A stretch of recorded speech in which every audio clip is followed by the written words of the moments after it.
করলা আলু ভর্তা বানানোর জন্য আমি এখানে তেল দিয়ে দিয়েছি।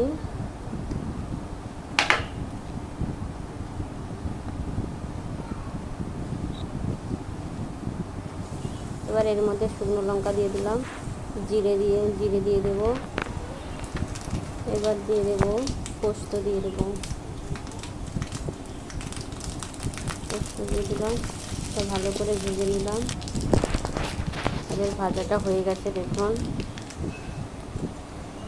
এবার এটা আলু আর করলার মধ্যে দিয়ে দেবো, স্বাদ মতো লবণ দিয়ে দেবো, নিয়ে এটা ভালো করে মেখে নেব।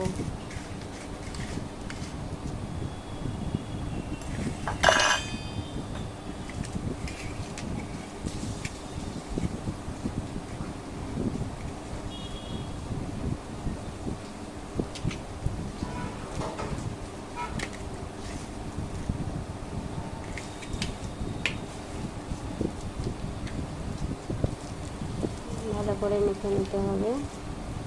এটা ভর্তাটা খেতে দারুণ লাগে, আপনারা ট্রাই করে দেখবেন।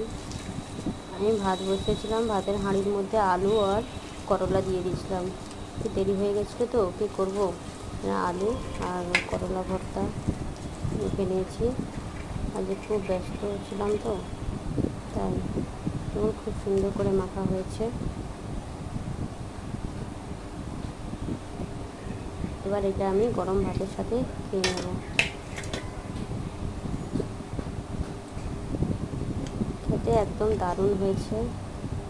আপনারা খেয়ে দেখবেন। আমার এই ভিডিওটা যদি ভালো লেগে থাকে লাইক কমেন্ট সাবস্ক্রাইব করতে ভুলবেন না, শেয়ারও করে দেবেন। দারুণ হয়েছে, এটা হচ্ছে ভালোই খাওয়া হলো।